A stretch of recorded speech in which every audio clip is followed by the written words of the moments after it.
Yeah, just finding out the news today of the CFP and the 12-team playoff, and obviously we'll be headed to New Orleans to play in the Sugar Bowl, and we are super excited.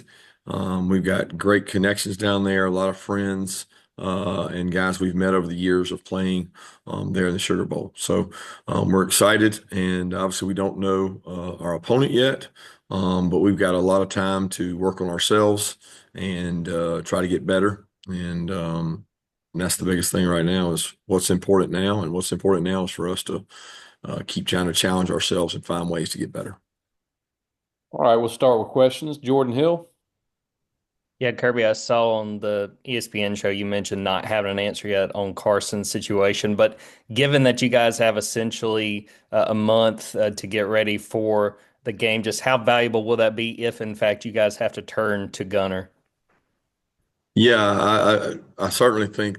I mean, there's no good script, right, for losing a quarterback or having to go to your backup. There's not a great script for it. It certainly wasn't a great script last night to have to do it against the number one team in the country on defense, and and have to do that at halftime was tough. But this situation does give you time if that's what has to happen. I mean, there is time there, but I mean experience is so valuable, and you can't really get experience in this amount of time. I wish he'd gotten more game experience up to this point in time. There's not a lot we can do about that right now, so we're just waiting to find out more information. And next up, Chip Towers. Yeah, Coach, just a little bit on, now you're in the Sugar Bowl. You mentioned on the show, talking about how so much of this is out of your control and especially with the way things are seated. But I guess if you could touch on that a little bit for us, but mainly, you're going to be in the Sugar Bowl. You're playing on New Year's Day in the Sugar Bowl. There's a lot of tradition where in Georgia football history when it comes to that game in particular. Can you just talk about that?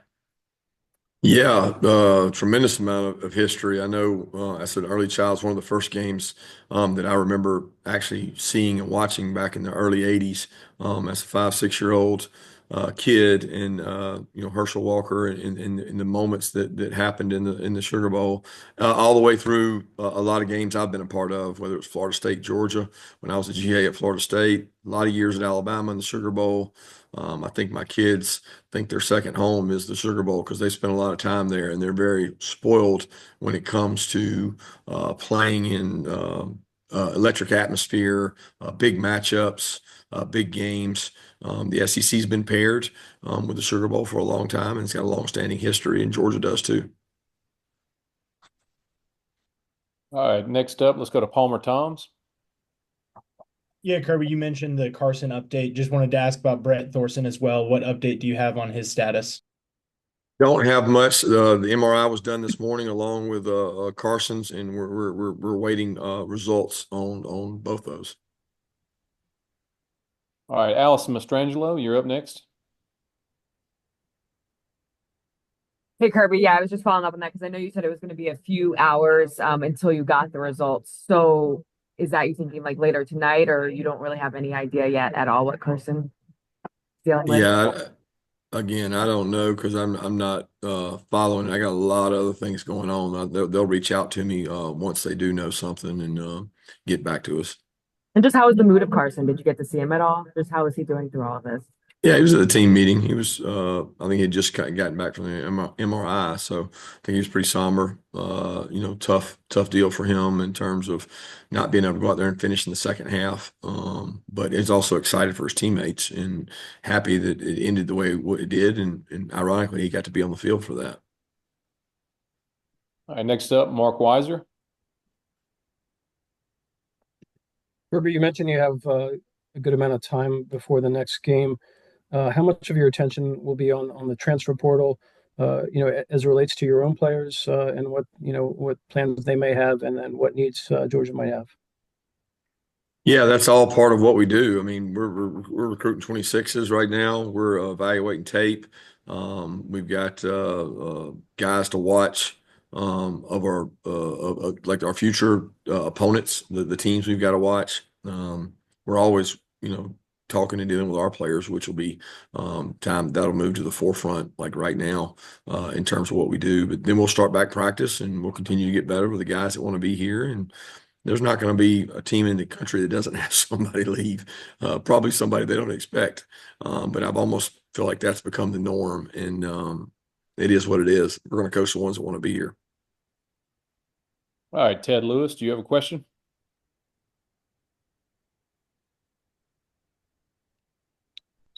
Ted Lewis, are you with us? Do you have a question? All right, anybody else who has a question, please do your raised hand and we'll get there to you. Chris Gordy, go ahead. Yeah, Coach, just curious your thoughts on these two teams. How much have you gotten to see them at all this year, and just kind of the challenge they both pose? Yeah, Chris, I would be remiss if I even commented. I mean, other than knowing Kurt Signetti and Coach Freeman, having immense respect for both of them and the way they lead their programs. I was on staff with Kurt and have competed against Marcus Freeman in his years there at Cincinnati. So I can't say a lot about them. I really haven't had a chance. All right, Palmer Toms with a follow-up. Yeah, along those same lines, just what will the balance be like between looking ahead at those potential opponents versus working on yourselves, whereas in the past you've known who you're playing in this time off? Yeah, there won't be a big difference in the balance. We commit 75, 80% to ourselves and growth and development and trying to get our team ready and backups ready. We're always going to be working at us, and then we're going to spend time on our opponents. And it's very similar to an off week for us where we work on 2 or 3 future opponents. We'll continue to work on 2 future opponents in this case, not knowing the outcome of the game. All right, Ted Lewis, we'll give you another try if you can connect with us. Come on, Ted. Yeah, come on, Ted. All right, Mark Weiser, go ahead.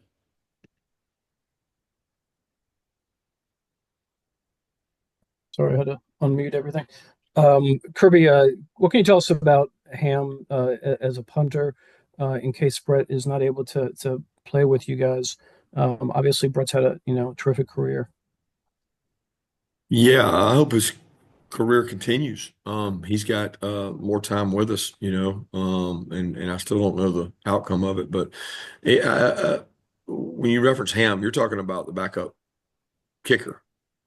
Well, who's the one that came in on the fake? Who was that? True. So that's Kirby Smart last year. So he would be our punter, and we think he's really talented, and he does a great job, and he's worked really hard to get the opportunity, and he punts every day in practice and does a tremendous job. He's a very highly recruited kid who we got a lot of confidence in. Anthony Dasher.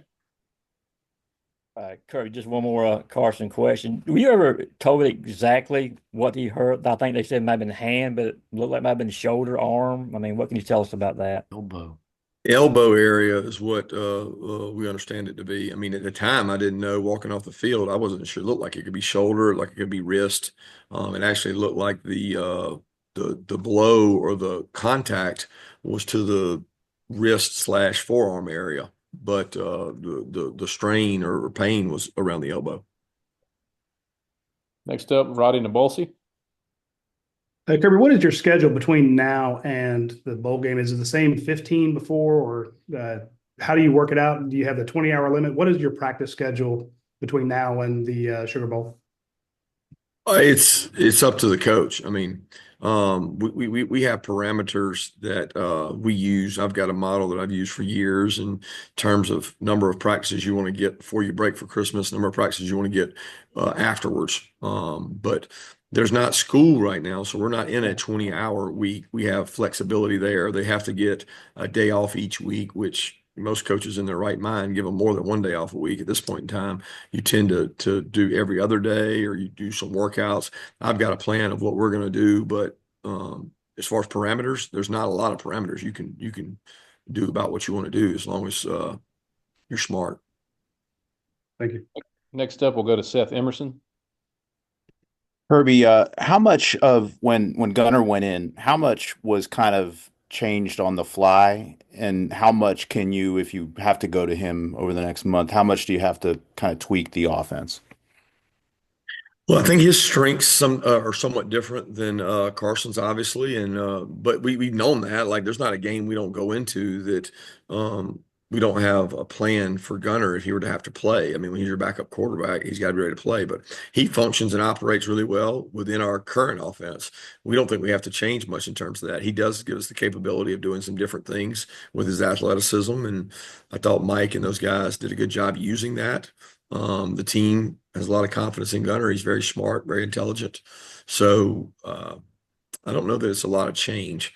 It's probably more picking the volume correctly in terms of not having everything that we have with Carson, but having things that fit Gunner.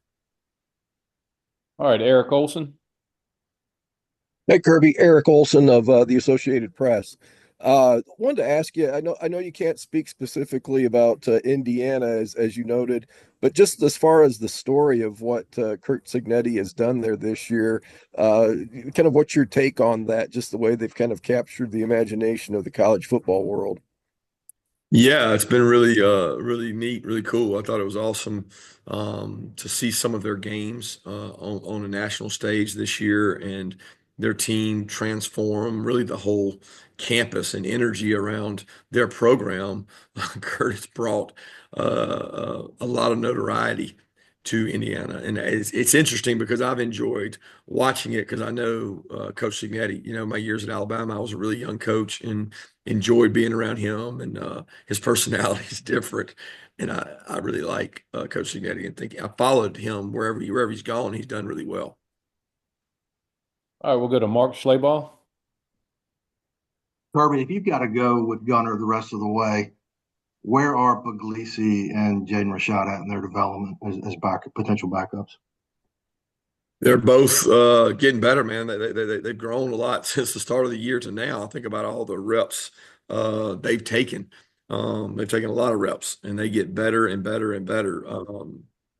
You know, I wish there were more game opportunities for them, and there just haven't been a lot of game opportunities. So when they don't get those game opportunities, we come in on Monday and we go scrimmage. We call it opportunity period, and we let Jaden, Ryan, Coulter, all those guys get reps, and they go out and throw and compete and do third downs and do move the field and get reps against the defense. And that's their growth because we're not getting it in quality game time. Got a follow-up from Chip Towers.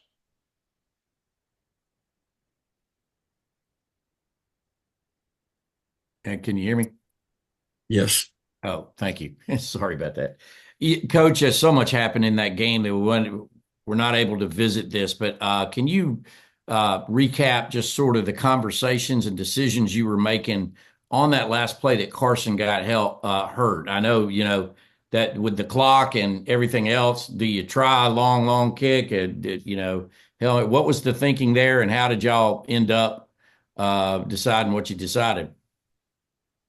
The play before he got injured was the play that we wanted to set up a field goal. Most teams, including the NFL teams, when you have a certain amount of time that you feel like you can burn a timeout, catch the ball, get down. If you remember that play, I think it was maybe a hard count play, and they jumped, and we know when they jump that we've got a free play.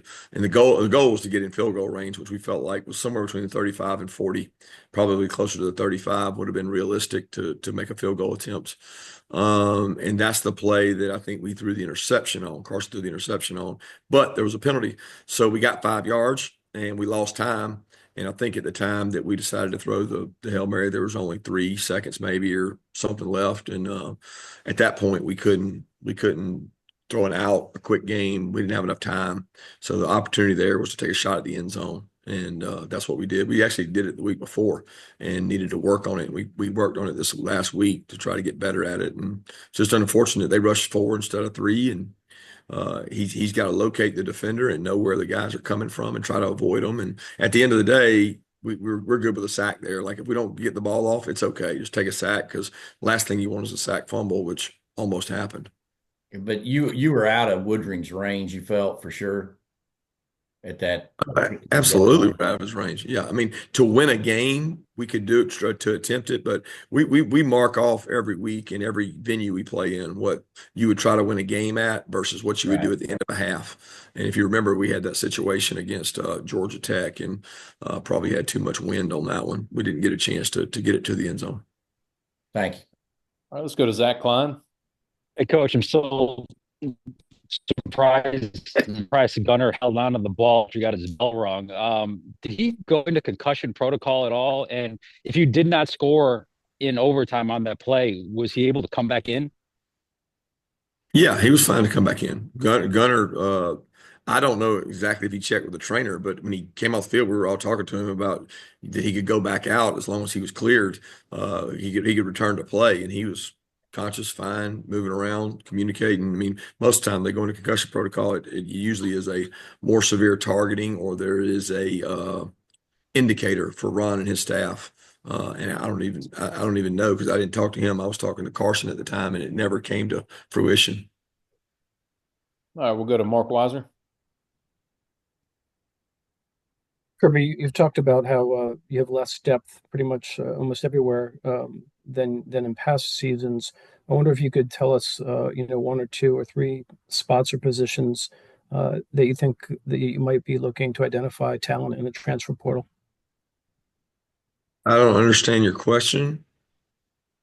Are there certain areas that you need to shore up when you evaluate your roster that you think you'd like to look in the portal to see if there's someone that could help you? Yeah, all of them. All of them. There's not a position that we don't have enough depth at. I mean, like I repeatedly say, we have less depth than we've ever had before. So we evaluate the transfer portal on who fits our culture more than we do who fits our talent level. There's tons of talented guys out there. We just want to find people that want to fit our culture and really our ethic, because it's not a place to go to if you're just looking for sheer numbers. I mean, you got to want to win, and you got to want to make sacrifices for the team here. Right, final time for Ted Lewis. Ted, did you have a question for us?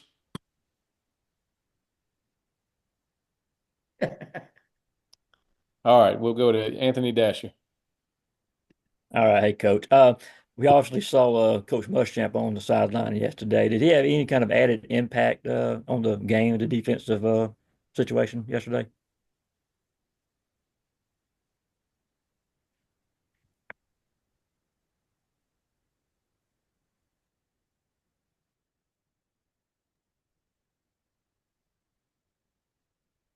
Leland, we couldn't hear him there. Can you hear me okay now? I think Kirby's muted. Yeah, Kirby's muted. Kirby's muted. Yeah, Oh, okay. Is that it? Can y'all hear me? Yes, Yeah. sir. I'm sorry, I don't know what happened there. Somebody may have muted me from a ghost man, but he didn't. I mean, he was there. Yeah, he did a great job for us. He was on the headphones. I think he felt like he needed to, because he had not been in a lot of games, so he stayed kind of apart from things, but he still helps get information and helps us out during the game in terms of adjustments and things like that. Okay, everybody, that'll be it for today. Thanks everybody for tuning in.